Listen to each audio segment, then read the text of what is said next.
मेरा नाम शालिनी है। मैं 15 साल की थी जब मेरी सौतेली माँ ने मेरी शादी अपनी भाभी के मरने के बाद अपने भाई के साथ करवा दी थी। मैं बहुत ज़्यादा डरी हुई थी, लेकिन हैरान कर देने वाली बात ये थी कि वो मेरे कमरे तक में नहीं आता था। जब मैं सुबह को उठती और मेरे इर्द गिर्द किसी मर्द के कपड़े पड़े हुए होते थे, और रात को भी मैं ऐसी बेहोशी भरी नींद में सोती थी कि मुझे अपना होश ही नहीं रहता था। ये कपड़े मेरे पति के तो नहीं थे, क्योंकि जब से मेरी शादी हुई थी मैंने उनकी हर एक चीज़ को देख लिया था। मैं परेशान हो जाती थी कि आखिर ये कपड़े मेरे कमरे में कहाँ से आ जाते हैं। एक दिन मैं रात भर सोई नहीं और देखती रही कि आखिर मेरे साथ अभी तक क्या होता आ रहा है। मैं जाग रही थी और सोने की एक्टिंग कर रही थी। फिर मेरे साथ वो हुआ जिसकी मैंने कभी उम्मीद भी नहीं की थी, क्योंकि मेरे कमरे में एक ऐसा इंसान आया जिसने मेरे होश उड़ा दिए थे। मैं 4 साल की थी जब मेरी माँ मुझे इस दुनिया से छोड़कर चली गई थी। मेरा कोई भाई बहन भी नहीं था। इसी वजह से मुझे अपनी माँ की कमी बहुत ज़्यादा महसूस होती थी। पापा तो अपने काम में बिजी रहते थे, जिसकी वजह से मुझे वो ज़्यादा टाइम नहीं दे पाते थे। मेरी दादी उन दिनों जिंदा थी, इसलिए पापा को घर की ज़्यादा टेंशन नहीं होती थी।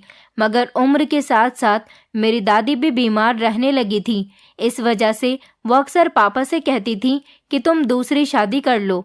इस तरह कुछ और न सही तो घर में एक औरत तो मौजूद होगी, और हमारे घर को एक औरत की बहुत ज़्यादा ज़रूरत थी। घर में रौनक ही औरत से आती है। अगर घर की औरत ही घर में ना रहे तो घर वीरान हो जाता है। दादी का कहना था कि इस वक्त तुम्हारी बेटी भी बहुत छोटी है और उसे भी एक माँ की ज़रूरत है। अब मेरी सगी माँ तो किसी बीमारी के कारण मुझे इस दुनिया में छोड़कर चली गई थी, लेकिन शायद सौतेली माँ का ही अगर प्यार मुझे मिल जाता और वो मेरी परवरिश कर लेती तो शायद मेरी ज़िंदगी बन जानी थी। मेरी परवरिश करने वाला घर में कोई भी नहीं था। दादी को भी 1000 काम होते थे। दादी का कहना था कि सौतेली माँ ही क्यों ना हो, इससे कोई फर्क नहीं पड़ता, मगर इतना तो हो जाता है कि कोई और भी घर में मौजूद है।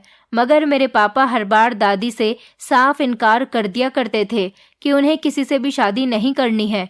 पापा की दूसरी शादी करने से घर के हालात और ज़्यादा बिगड़ जाएंगे। पापा ने कहा कि नई औरत मुझे एक्सेप्ट नहीं करेगी और मेरी बेटी भी सौतेली माँ को एक्सेप्ट नहीं कर पाएगी। ऐसे में घर का माहौल ठीक होने के बजाय और ज़्यादा बिगड़ जाएगा, और ऐसा मैं बिल्कुल भी नहीं चाहता हूँ।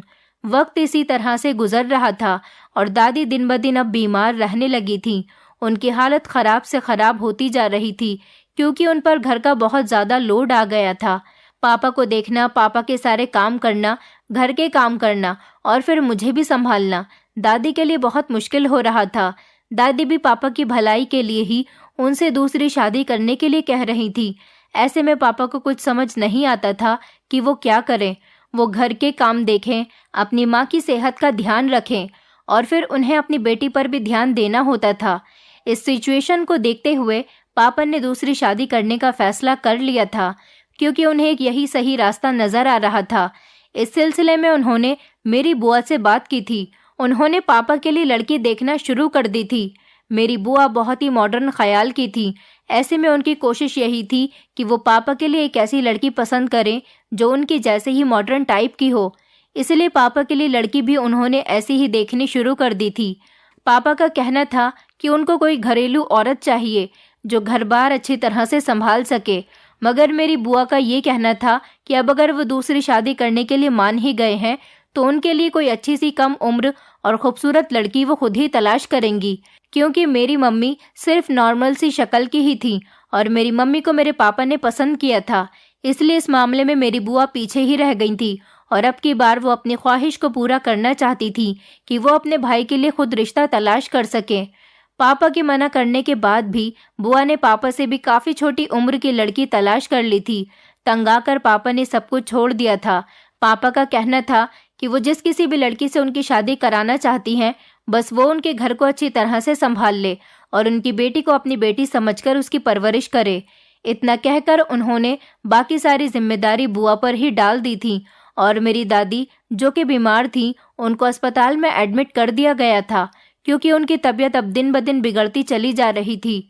बुआ जी जो भी कर रही थी, उनको रोकने टोकने वाला और समझाने वाला अब कोई भी नहीं था, क्योंकि दादी को भी अपनी तबीयत की वजह से कुछ नहीं पता चल रहा था कि घर में क्या हो रहा है और क्या नहीं।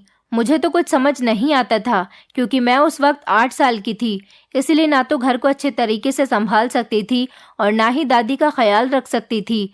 शादी करना मेरे पापा की बहुत बड़ी मजबूरी बन गई थी, लेकिन दिल से मेरे पापा इस शादी को नहीं करना चाहते थे, क्योंकि वो मेरी मम्मी से बहुत प्यार करते थे और मेरे मम्मी पापा की शादी लव मैरिज से हुई थी। मेरे पापा और मम्मी दोनों ही एक साथ एक ही कॉलेज में पढ़ते थे। बस तभी से उन दोनों के दिल में मोहब्बत के दीप जल गए थे और उन्होंने अपनी मोहब्बत को शादी के पड़ाव तक पहुंचा दिया था। लेकिन शायद उन दोनों का साथ उनके भाग्य में सिर्फ इतना ही लिखा हुआ था, क्योंकि शादी के बाद मेरी मम्मी को कैंसर जैसी बड़ी बीमारी लग गई थी, जिसका तो इलाज ही नामुमकिन है। एक दिन मेरी मम्मी हम लोगों को इस दुनिया से छोड़कर चली गई, जिसकी वजह से ही इतनी बड़ी मजबूरी पैदा हो गई थी। ऐसे में मुझे पापा के फैसले पर कोई एतराज़ नहीं था। मैं जानती थी कि मेरे पापा मजबूर हैं। अगर उनकी मजबूरी नहीं होती तो वो कभी भी दूसरी शादी नहीं करते। मैंने अपने पापा से कोई शिकायत नहीं की थी। मैंने भी कह दिया था कि वो दूसरी शादी कर सकते हैं। फिर मेरे पापा ने दूसरी शादी कर ली थी। मेरी दूसरी माँ मेरे पापा से बहुत साल छोटी थी। मेरे पापा और उनकी उम्र में पूरे 15 साल का फ़र्क था। मेरी दूसरी माँ की उम्र 27 साल थी और मेरे पापा लगभग 44 साल के थे। ये रिश्ता मेरी बुआ ने ही तलाश किया था। मेरी सौतेली माँ गरीब परिवार से थी, लेकिन बहुत ज़्यादा खूबसूरत थी। उनकी इसी खूबसूरती से तो मेरी बुआ इम्प्रेस हुई थी। मेरी सौतेली माँ के माता पिता नहीं थे। उनका सिर्फ एक भाई ही था, जो कि 18 साल का था। मेरी बुआ की ख्वाहिश पूरी हो गई थी। उनकी ख्वाहिश थी कि उनकी दूसरी भाभी खूबसूरत और जवान हो, जबकि मेरी मम्मी और पापा की एज बराबर की ही थी। मेरे पापा को इस चीज़ में कोई इंटरेस्ट नहीं था कि वो कैसी थी। वो कोई भी लड़की या औरत देखकर उनकी शादी करवा दे। उनको किसी की भी खूबसूरती से कुछ लेना देना नहीं था। पापा को तो सिर्फ घर गृहस्थी संभालने वाली ही औरत की ज़रूरत थी, जो उनके घर को अच्छी तरह से संभाल सके। अब मेरी बुआ ने जब अपनी मर्जी से रिश्ता देख लिया था, तो मेरे पापा इनकार भी नहीं कर सकते थे, क्योंकि इनकार की कोई वजह ही नहीं थी। मेरी सौतेली माँ का कहना था कि वो हमारे घर को अच्छी तरह से संभाल लेगी और मुझे भी हमेशा अपनी बेटी ही समझकर मेरी परवरिश करेगी, और जो कुछ मेरे पापा उनसे करने के लिए कहेंगे वो हमेशा वही करेंगी। इसलिए मेरे पापा इस शादी के लिए मान गए थे और उन्होंने हाँ कर दी थी। मेरे पापा की शादी भी जल्दी ही हो गई थी। शादी में ज़्यादा समय नहीं लगाया गया था। पापा के कहने पर जल्दी ही सिंपल तरीके से उनकी शादी हो गई थी। मेरी दादी की तबीयत भी अब पहले से काफ़ी बेहतर हो चुकी थी और वो अस्पताल से डिस्चार्ज होकर अब घर वापस आ गई थी। वो भी मेरे पापा की शादी के बारे में सुनकर बहुत खुश हुई थी और फिर इसी तरह मेरी दूसरी माँ हमारे घर में रहने के लिए आ गई थी। मेरी सौतेली माँ सच में बहुत खूबसूरत थी। मेरी बुआ, जिन्होंने ये रिश्ता करवाया था, शादी की सारी तैयारियां उन्होंने खुद ही की थीं। दादी भी पापा की इस शादी से बहुत खुश थी और बेफिक्र थी, क्योंकि वो ऐसा ही तो चाहती थी कि उनके बेटे का घर दोबारा से बस जाए और उनकी पोती को माँ का साया मिल सके। मेरी दादी का मेरे पापा की शादी करवाने का कोई गलत मकसद नहीं था। वो बस हम लोगों की खुशी ही चाहती थी कि हम दोनों को सहारा मिल जाए और हमें कोई संभालने वाला इस घर में आ जाए, क्योंकि दादी को लगता था कि वो भी अब कुछ दिन की ही मेहमान है। ऐसे में पापा का शादी के लिए मान जाना बहुत बड़ी बात थी। मैंने भी इस बात को एक्सेप्ट कर लिया था कि मेरी दूसरी माँ इस घर में आ चुकी है। शुरू शुरू में तो उनका बिहेवियर मेरे साथ बहुत अच्छा रहता था। वो ज़्यादा उम्र की नहीं थी, इसलिए मेरी उनके साथ अच्छी दोस्ती हो गई थी। वो घर से बाहर जहाँ भी जाती थी मुझे अपने साथ लेकर जाया करती थी। इस बात से पापा को भी कोई परेशानी नहीं होती थी और ना ही उन्होंने कभी इस बात पर कोई एतराज़ किया था। पापा का यही कहना था कि वो जब भी घर से बाहर कहीं जाएं तो अकेली ना जाया करें, शालिनी को अपने साथ ले जाया करें। मेरे पापा कोई सख्त बिहेवियर वाले आदमी नहीं थे और ना ही वो औरत पर रोक टोक किया करते थे। उन्होंने कभी मेरी मम्मी पर भी किसी तरह की कोई रोक टोक नहीं की थी। हमारे घर में मेरी सौतेली माँ को किसी तरह की कोई कमी नहीं थी। उनका जो दिल करता था वो वही किया करती थी और जहाँ दिल करता था वहाँ जाया भी करती थी। शायद मेरे पापा ये सोचते थे कि वो उनसे उम्र में छोटी थी और इसी वजह से पापा उन पर ज़्यादा पाबंदियाँ नहीं लगाते थे। मेरे पापा को शायद यही लगता था कि मेरे सौतेली माँ और मेरे पापा की सोच में काफ़ी फ़र्क है और इसी फ़र्क की वजह से मेरे पापा उन पर कोई पाबंदी नहीं लगाते थे और ना ही उनसे कभी कोई ज़्यादा सवाल जवाब करते थे। उन्हें हमेशा खुश रखने की कोशिश करते थे, क्योंकि वो नहीं चाहते थे कि मेरी सौतेली माँ ने उनके पूरे घर को संभाला हुआ था, तो इसी वजह से उनकी पत्नी को भी कोई कमी नहीं होनी चाहिए थी। मोहल्ले की औरतें मेरी नई मम्मी को देखने के लिए और मिलने के लिए हमारे घर आया करती थीं। वो दादी से यही कहा करती थी कि तुम्हारी बेटे की नई पत्नी तो बहुत खूबसूरत है। इस पर मेरी बुआ भी काफ़ी खुश होती थी। उनका कहना था कि ये मेरी पसंद है, इसलिए तो खूबसूरत है। मेरी बुआ हमेशा से ही ऐसी थी। उनको अपनी तारीफ करवाने का बहुत शौक था और इस बार भी वो पापा की शादी करवाकर बहुत खुश हो रही थी, क्योंकि उनकी खूबसूरत भाभी को देखकर लोग उनकी ही तारीफ तो कर रहे थे। मेरी सौतेली माँ का बिहेवियर मेरे और मेरी दादी के साथ शुरू में तो काफ़ी अच्छा रहा था। फिर मैं 13 साल की हो गई थी। दिन इसी तरह से गुजर गए थे और धीरे धीरे मेरी सौतेली माँ का बिहेवियर हमारे साथ बदलता चला जा रहा था। वो जब भी अपने मायके अपने भाई से मिलने जाया करती तो मुझे अपने साथ ले जाया करती थी। इस बात पर पापा ने कभी कोई एतराज़ नहीं किया था। उन्होंने मुझसे कहा था कि सौतेली ही सही, मगर वो तुम्हारी नानी का घर है, वहाँ पर जाने में कोई हर्ज नहीं था।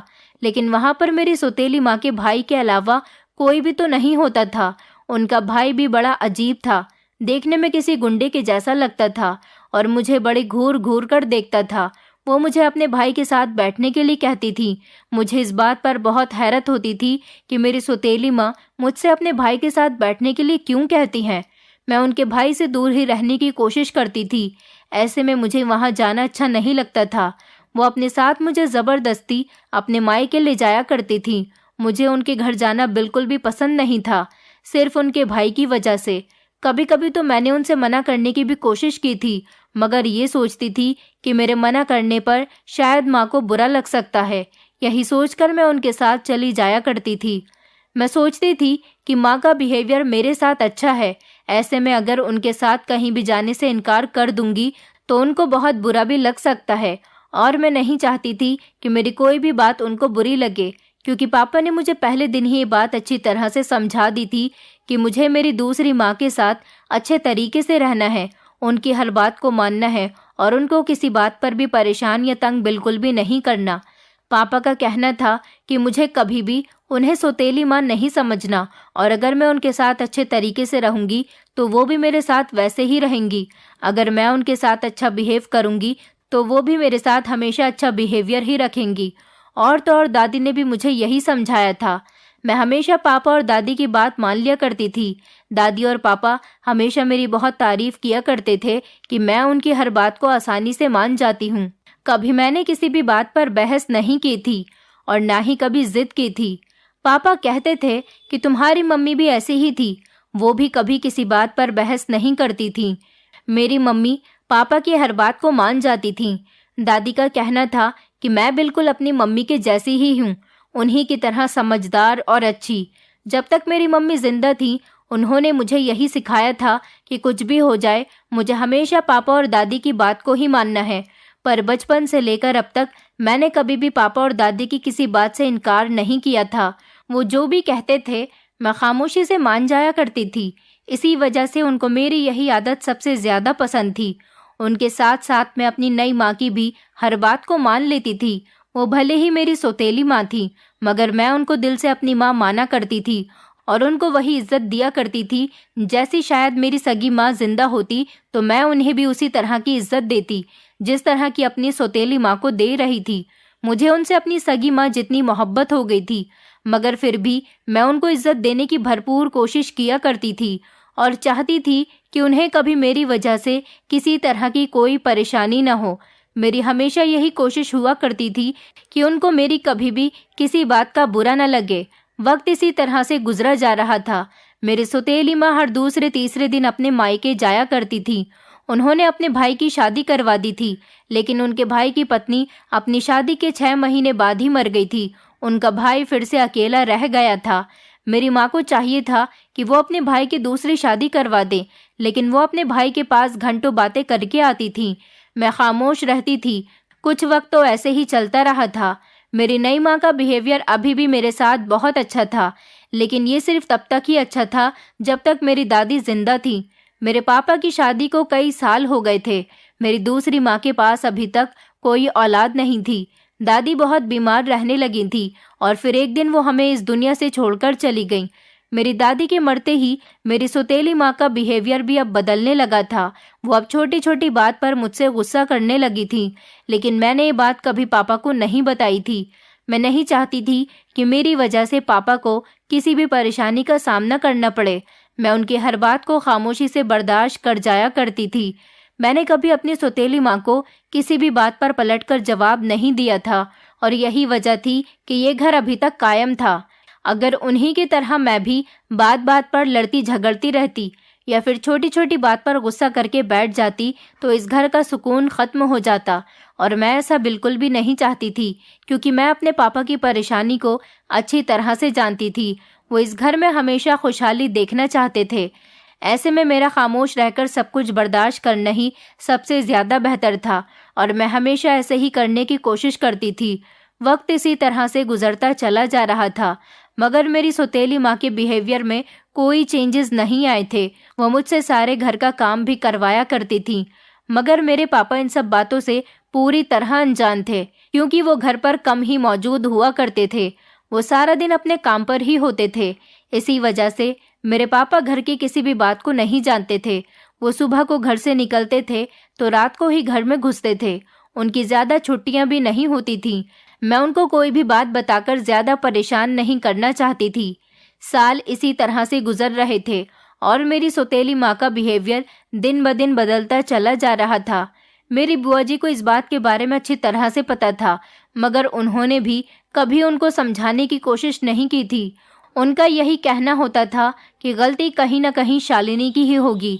कुछ वक्त तक तो ये बात पापा से छुपी रही थी, लेकिन आखिर ये बात कब तक छुपी रहती। एक न एक दिन तो ये बात सबके सामने आनी ही थी, और फिर ये बात मेरे पापा के सामने भी खुल गई थी। उनको मेरी सौतेली माँ के बिहेवियर का आइडिया हो गया था। पापा ने इस बारे में उनसे कहा था कि तुम्हारा मेरी बेटी के साथ बिहेवियर अच्छा नहीं है, तुम्हें मेरी बेटी के साथ ऐसा नहीं करना चाहिए। जिस पर मेरी सौतेली माँ का कहना था कि मैंने अब तक तुम्हारी बेटी को काफी बर्दाश्त कर लिया, लेकिन अब नहीं कर सकती। पापा का कहना था कि वो इस घर में रहती है, अब तुम उसे बर्दाश्त नहीं करोगी तो फिर मैं उसे कहाँ भेजूं। जिस पर मेरी सौतेली माँ ने पापा को एडवाइस दी कि तुम शालिनी की शादी करवा दो। उस वक्त मेरी उम्र 15 साल की थी। पापा का कहना था कि इतनी जल्दी उसका कोई रिश्ता नहीं मिलेगा, वो बहुत छोटी है। मेरी सौतेली माँ ने मेरे और मेरे पापा के बीच बहुत सारे फासले पैदा कर दिए थे। पापा अब मुझसे कम ही बात किया करते थे। न जाने मेरी सौतेली माँ ने पापा को मेरे बारे में ऐसा क्या कह दिया था कि वो मुझसे बात करना भी भूल गए थे और मुझे इस घर से विदा करने पर बिल्कुल तैयार थे। मुझे ऐसा लगा था कि मेरे पापा इतनी जल्दी मेरी शादी करने के लिए कभी भी तैयार नहीं होंगे, लेकिन वो तो इस बात के लिए तैयार हो गए थे। तभी तो मेरे लिए जल्दी जल्दी रिश्ता देख रहे थे। वो चाहते थे कि जल्द से जल्द मेरे लिए अच्छा सा रिश्ता देखकर मेरी शादी कर दी जाए। मुझे समझ नहीं आ रहा था कि ये सब कुछ क्या हो रहा है। मेरी सौतेली माँ ने आखिर मेरे पापा को मेरे बारे में ऐसा भी क्या कह दिया था कि वो इतना बदल गए थे। मेरे पापा कभी भी ऐसे नहीं थे जैसे कि अब हो गए थे, मगर मैं उनका बिहेवियर भी खामोशी से बर्दाश्त कर रही थी। आखिरकार मैं कुछ और कर भी तो नहीं सकती थी। सब कुछ मेरी सौतेली माँ के हाथ में ही था। मैं चाहकर भी कुछ नहीं कर पाई थी। मेरी गलती थी कि मुझे शुरू में ही पापा को सब कुछ बता देना चाहिए था।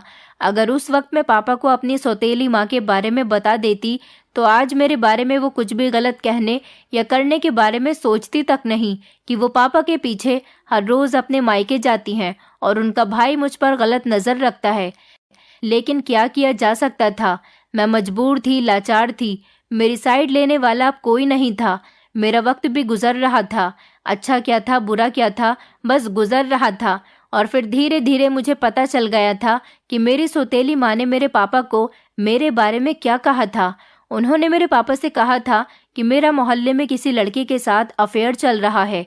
मेरी सौतेली माँ ने मुझ पर यह इल्ज़ाम लगा दिया था कि पापा के घर से जाते ही मैं घर से बाहर निकल जाती हूँ और उनके लाख मना करने के बावजूद भी उनकी किसी बात को नहीं मानती।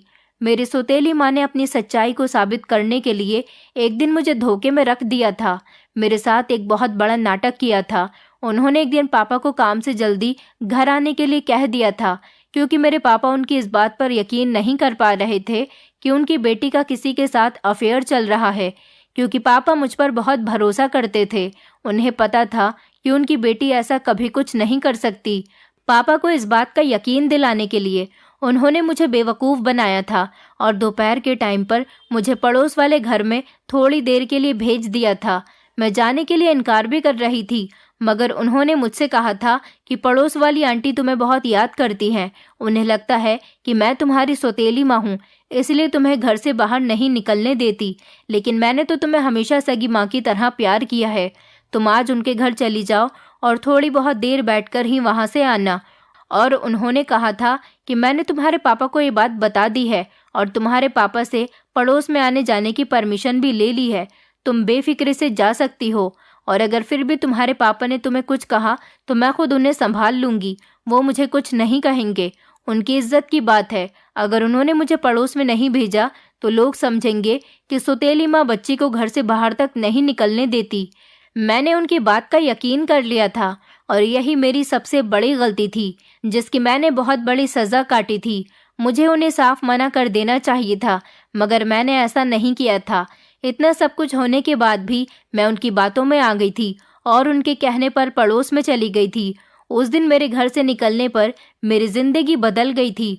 वो मुझे पापा को यकीन दिलाने के लिए घर से भेजना चाहती थी और उन्होंने ऐसा ही किया था। वो अपने प्लान में कामयाब हो गई थी, क्योंकि जब पापा घर आए थे मैं उस वक्त घर पर मौजूद नहीं थी। मगर ये बात पापा से छुपी हुई थी कि मैं पड़ोस वाले घर में ही हूँ और उन्होंने ही मुझे वहाँ पर भेजा था। मगर ये बात पापा से छुपी हुई थी और वो इस बात से बिल्कुल अनजान थे। पापा जब घर आए तो उन्होंने साफ साफ देखा था कि उनकी बेटी घर में मौजूद नहीं है। पापा जो पहले से ही माँ की बात पर बिल्कुल भरोसा नहीं कर रहे थे, अब अपनी आंखों से देखकर इस बात को मानने लगे थे कि मैं गलती कर रही हूँ। लेकिन उन्होंने मुझसे इस बारे में एक बार भी नहीं पूछा था कि ये बात सच है या फिर गलत। वो मेरी सौतेली माँ की बात पर आंखें बंद करके यकीन कर लिया करते थे। अब तो उनको मेरी सौतेली माँ की सारी बातें सच लगने लगी थी। वो सारी बातें जो मेरी सौतेली माँ मेरे पापा को मेरे बारे में बताया करती थी। पहले तो पापा इस पर यकीन नहीं करते थे, मगर अब उनको उनकी हर बात पर यकीन आने लगा था। इन सब बातों की सबसे बड़ी वजह यही सबूत था कि उन्होंने खुद मुझे घर में मौजूद नहीं पाया था, मगर उन्होंने पूरा सच जानने की कोशिश भी नहीं की थी और ना ही शायद उनको ऐसा करने की कोई ज़रूरत महसूस हुई थी। उन्होंने मेरी सौतेली माँ से कह दिया था कि वो कोई भी रिश्ता देख लें, पर मेरी जल्द से जल्द शादी हो जानी चाहिए। वो मेरी कहीं पर भी शादी कर दें, पापा को इस बात से कोई एतराज़ नहीं होगा। यही सब तो मेरी सौतेली माँ चाहती भी थी। आज मुझे भी वो दिन अच्छी तरह से याद है जब मैं घर वापस आई थी तो मेरे पापा ने मुझ पर बहुत गुस्सा किया था और मुझे उनके गुस्से की वजह मालूम भी नहीं थी। मुझे यही लग रहा था कि वो मेरे घर से बाहर जाने पर गुस्सा कर रहे थे, जबकि मैं इस बात से अनजान थी कि मेरी सौतेली माँ ने उनको ना जाने मेरे बारे में क्या क्या बता दिया था, जिसकी वजह से पापा मुझ पर इतना ज़्यादा गुस्सा कर रहे थे। पापा ने उनको फ़ौरन ही मेरा रिश्ता देखने के लिए कहा था, जबकि मेरी सौतेली माँ ने कोई भी रिश्ता देखे बिना ही उनसे कह दिया था कि उनको मेरे लिए कोई अच्छा रिश्ता नहीं मिल रहा, क्योंकि सारे मोहल्ले वाले उनकी बेटी की हरकतों को अच्छी तरह से जानते हैं। इसलिए कोई भी अपने घर में उनकी बेटी का रिश्ता करने के लिए तैयार नहीं है, जबकि ये सारी बातें बिल्कुल झूठ थीं। असल में वो मेरा रिश्ता अपनी मर्जी से ही करवाना चाहती थीं, इसलिए उन्होंने ये सारा नाटक किया था। वो मेरी शादी अपने भाई के साथ करवाना चाहती थी, जिसकी पहली पत्नी मर चुकी थी। उन्होंने पहले भी पापा से इस बारे में बात की थी, मगर पापा ने तब साफ साफ इनकार कर दिया था। लेकिन इस बार पापा ने इनकार नहीं किया था। वो तो खुशी खुशी इस रिश्ते के लिए मान गए थे। माँ का भाई मुझसे काफ़ी बड़ा था और वो मुझे बिल्कुल भी पसंद नहीं था। मैं उससे शादी नहीं करना चाहती थी, मगर इस घर में मेरी मर्जी किसी के लिए कोई मायने नहीं रखती थी, इसीलिए मैं खामोश रही और मेरी शादी मेरी सौतेली माँ के भाई के साथ हो गई थी। उस वक्त मैं काफ़ी डरी हुई थी, क्योंकि मेरी सौतेली माँ का भाई देखने में बिल्कुल भी अच्छा नहीं था। उसकी हरकतें भी बिल्कुल गुंडों के जैसी थीं। मेरी उम्र 15 साल की थी। मैं भी बहुत छोटी थी। मुझे ना तो ठीक तरह से घर संभालना आता था और ना ही मुझे शादी करने का कोई शौक था। अभी तो मेरी खेल कूद की उम्र थी। मुझे नए घर और नए लोगों से डर लगता था और फिर जिस तरह का बिहेवियर मेरी सौतेली माँ ने मेरे साथ किया हुआ था, मेरे पापा को भी उन्होंने मेरे खिलाफ कर दिया था। ऐसे में मुझे डर लगने लगा था, क्योंकि वो इंसान कोई और नहीं बल्कि मेरी सौतेली माँ का अपना छोटा भाई था। वो भी मेरी सौतेली माँ के कहने पर ही चलता था। मुझे बहुत डर लगने लगा था। मेरे बस में अगर कुछ होता तो मैं कभी भी ये शादी नहीं करती। अगर दादी आज जिंदा होती तो वो भी मेरी शादी कभी इस इंसान के साथ नहीं होने देती। उस दिन मुझे अपनी माँ और दादी बहुत याद आई थी। मैं बहुत मजबूर हो गई थी। मेरे पास कोई दूसरा रास्ता भी तो नहीं था। मैं पापा से भी कुछ नहीं कह सकती थी, क्योंकि मुझे पता था कि वो मेरी बात पर कभी यकीन नहीं करेंगे। मैंने चुपचाप हाँ कर दी थी और फिर ये शादी कर ली थी, इस भरोसे से कि शायद मेरी जिंदगी में कुछ अच्छा बदलाव आ सके। उम्मीद तो मुझे बिल्कुल भी नहीं थी कि जिस घर में मैं जा रही थी उस घर में मेरी सौतेली माँ का काफ़ी आना जाना था, और कहीं ना कहीं मुझे इस बात का भी यकीन था कि यहाँ पर मेरी शादी करवाने में मेरी सौतेली माँ का ही कोई फ़ायदा होगा। तभी तो वो ऐसा कर रही थी। मैं हर वक्त रोती रहती थी। मेरा पति मेरे कमरे में बिल्कुल नहीं आया करता था, लेकिन मुझे फिर भी उससे डर लगता था। मैं उसके सामने नहीं आती थी। सारा दिन खुद को कमरे में बंद करके रखती थी। मैं उसके घर से निकलने के बाद ही अपने कमरे से बाहर आया करती थी और उसके घर आने से पहले ही सारे काम से फ्री हो जाती थी। घर की सारी जिम्मेदारी मैं अच्छी तरह से निभा रही थी। ऐसा नहीं था कि मैं घर का कोई काम नहीं कर रही थी। अपने पति के घर से निकलने के बाद ही मैं कमरे से बाहर निकलती और साफ सफाई करती और खाना भी बना लिया करती थी। फिर वापस अपने कमरे में आ जाती थी। अपने हिस्से का खाना मैं अपने लिए कमरे में ही लेकर आ जाती थी, जबकि मेरा पति खुद ही अपने हाथ से खाना निकाल कर खा लिया करता था। मुझे तो उसके बारे में कुछ पता ही नहीं होता था कि उसने कब खाना खाया। कुछ दिन तो सब कुछ ठीक था, मगर फिर ऐसा होने लगा था कि जैसे ही मैं सुबह उठती तो मेरा पूरा शरीर दर्द करने लगता था। मेरे इर्द गिर्द तो मुझे मर्द के कपड़े नजर आते थे। कहीं पर शर्ट होती तो कहीं पैंट होती थी। ये एक दिन नहीं बल्कि हर रोज मेरे साथ ही अब ऐसा होने लगा था। रात को खाना खाने के बाद जब मैं बिस्तर पर सोने के लिए लेट जाती तो मुझे अपना होश ही नहीं रहता था, और ना ही रात बीच में मेरी आंख खुलती थी। मैं इस बारे में किसी को कुछ बता भी नहीं सकती थी। अब मुझे डर लगने लगा था, और मुझे ये भी यकीन था कि ये कपड़े मेरे पति के नहीं हैं, क्योंकि उसके जाने के बाद जो उसके मेले कपड़े होते थे उनको मैं ही तो हाथ से धोकर सूखने के बाद तह बनाकर अलमारी में खुद ही रखती थी। इसलिए मुझे अपने पति के कपड़ों के बारे में अच्छी तरह से पता चल गया था। इस घर में मेरे पति के अलावा ना तो कोई आता था और ना ही जाता था। इस बीच पापा भी मुझसे मिलने के लिए नहीं आए थे, और ना ही मेरे सौतेली माँ यहाँ पर आई थी। ऐसा लगता था जैसे वो लोग मेरी शादी करके मुझे भूल गए हैं। और फिर हर रोज जो मेरे साथ यहाँ पर हो रहा था ये मेरे लिए बहुत ही खौफनाक था। मेरे शरीर में थकान थकान सी होने लगी थी। ये सब क्यों था, इसकी वजह कभी भी मुझे कुछ नहीं पता थी। हर रोज मेरे साथ ऐसा ही होता। रात को खाना खाने के बाद जब मैं सोती तो मुझे गहरी नींद आती, और सुबह जब मेरी आंख खुलती तो मेरे बिस्तर पर मर्द के कपड़े मौजूद होते थे। मैं इस बारे में किसी को कुछ बता भी तो नहीं सकती थी कि इस घर में मेरे साथ क्या हो रहा है।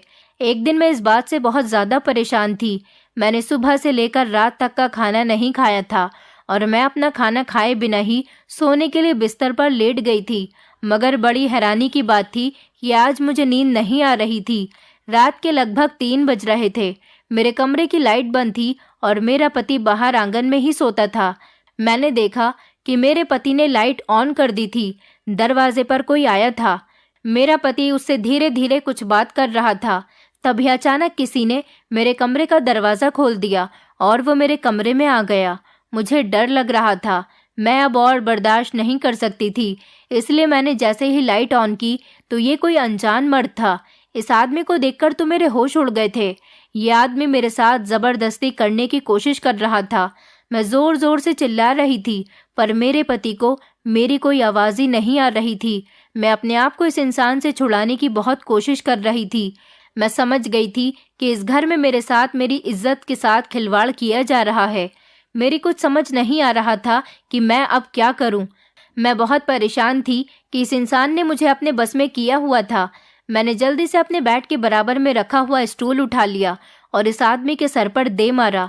स्टूल इस आदमी के सर पर लगते ही उसके सर से खून बहने लगा था। मैं जल्दी से दरवाज़ा खोलकर घर से भागने की कोशिश कर रही थी क्योंकि मैं अपने होशो हवास खो चुकी थी। मेरे पति ने मुझे पकड़ने की कोशिश की और वो मुझे खामोश रहने के लिए कह रहा था, लेकिन मैं तो ज़ोर ज़ोर से चिल्लाने लगी थी। जब मैं ज़ोर ज़ोर से चिल्लाई तो आसपास के लोग भी जाग गए थे। मेरा पति मुझे घर से बाहर निकलने नहीं दे रहा था। मोहल्ले के लोग चोर की आवाज़ सुनकर छलांग मारकर घर के अंदर आ गए और मैंने उनको रोते रोते सब कुछ बता दिया था। मोहल्ले के लोगों ने मेरे पति और उस आदमी की खूब पिटाई की थी और तो और रात के इस टाइम पर पुलिस को भी बुला लिया था। पुलिस वालों ने मेरे पति और उस आदमी को अरेस्ट कर लिया था। मोहल्ले वालों ने कहा था कि इस लड़के का तो यही काम है, ये नई नई लड़कियों को यहाँ पर लाता है और उनके साथ मर्दों से गलत धंधा करवाकर पैसे कमाता है। लेकिन मैंने पुलिस को बताया कि मैं तो इसकी पत्नी हूँ। मोहल्ले वालों ने बताया कि तुम इसकी पहली पत्नी नहीं हो, न जाने ये कितनी सारी लड़कियों को पत्नी बनाकर यहाँ इससे पहले भी ला चुका है और हर किसी को अपनी पत्नी बनाकर इस घर में रख लेता है। रात को लोगों से पैसे वसूल कर अपनी पत्नी को उनके हवाले कर देता है और ना जाने कितनी लड़कियों को तो ये बेच भी चुका है। मैं समझ गई थी कि इसका मतलब है मेरे पति की पहली पत्नी मरी नहीं थी, बल्कि उसने उसको भी किसी के हाथ महंगी कीमत पर बेच दिया था। मेरे साथ ये सब कुछ क्या हो गया था? मुझे अपने शरीर से घिन महसूस हो रही थी। मेरा पति हर रात मेरी कीमत लगाता था और पैसे वसूलता था क्योंकि उसका कोई दूसरा काम ही नहीं था। लोगों ने बताया कि वो कई बार उसको रंगे हाथों पकड़वाना चाहते थे, लेकिन हर बार नाकाम हो जाते थे। पर आज मेरे ज़्यादा हंगामा काटने की वजह से आज वो लोग इसको रंगे हाथों पकड़ने में कामयाब रहे थे। मैंने एक आदमी के मोबाइल से कॉल करके अपने पापा को भी घर बुला लिया था। पापा को भी जब ये बात पता चली तो उनको मेरी सौतेली माँ पर बहुत ज़्यादा गुस्सा आया था। मैंने उनको सब कुछ बता दिया था कि इस औरत ने किस तरह से अपने भाई की शादी मेरे साथ करवाई थी। पापा ने मुझे डांटा भी था कि तुम्हें इस बारे में मुझे पहले ही बता देना चाहिए था। मेरी सौतेली माँ ने कहा था कि वो इस बात को नहीं जानती थी, लेकिन मेरे पापा ने उनको डिवोर्स दे दिया और कहा कि मैं अपनी बेटी को अपने घर लेकर जा रहा हूँ, तुम अपने घर पर रुको। पुलिस मेरी सौतेली माँ के भाई को तो अरेस्ट करके लेकर जा चुकी थी, लेकिन मेरी इज्जत न जाने किस किस के सामने नीलाम हो गई थी। ये बात तो मुझे भी पता नहीं चली थी। दरअसल मेरा पति इतना ज़्यादा चालाक था कि उसने अपने खाना बनाने वाले नमक के अंदर ही नशे की दवाई मिलाई हुई थी। मैं जब उस नमक को खाने में डालती थी तो उसके अंदर नींद की दवाई भी मिक्स हो जाती थी। उसके बाद मैं अपने हिस्से का खाना लेकर कमरे में आकर खा लिया करती थी, जिसको खाने के बाद मैं बेहोश हो जाती थी और फिर मुझे गहरी नींद आती थी। फिर मुझे पता ही नहीं चलता था कि मेरे साथ क्या होता है। और जो लोग मेरी इज्जत के साथ खिलवाड़ करते थे वो अपने कपड़े कमरे में छोड़कर दूसरे कपड़े पहनकर वहां से चले जाते थे। मेरा पति तो बाहर बैठकर खाना खाता था, इसलिए मुझे पता नहीं चला कि वो मार्केट से खाना लाकर खाता है। वो दिन मेरी जिंदगी का सबसे खतरनाक दिन था। पुलिस ने मेरे पति को अरेस्ट करके कड़ी से कड़ी सजा दी थी। पापा मुझे अपने घर लेकर आ गए हैं। उन्होंने फैसला किया है कि वो मेरी शादी अब अच्छे परिवार में करेंगे और देखभाल करके करेंगे। ऐसे अब दोबारा से मेरी जिंदगी को खराब नहीं करेंगे। पापा ने अपनी गलती पर मुझसे माफ़ी भी मांगी थी और मैंने उन्हें माफ़ कर दिया था। आप लोग भी सावधान रहा कीजिए।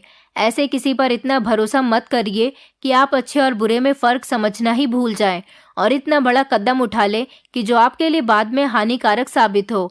मैं अपने पापा के घर में खुश हूँ और वो मेरे लिए रिश्ता तलाश कर रहे हैं। यहाँ पर मेरी ज़िंदगी अच्छी गुजर रही है और पुराने हादसे को मैं भूलने की कोशिश कर रही हूँ। दोस्तों, उम्मीद करती हूँ आपको हमारी कहानी पसंद आई होगी। कहानी पसंद आई है तो वीडियो को लाइक करें, चैनल पर नए हैं तो चैनल को सब्सक्राइब करें और हाँ, नोटिफिकेशन बेल को ज़रूर दबाएं ताकि अगली अपडेट सबसे पहले आपको मिले।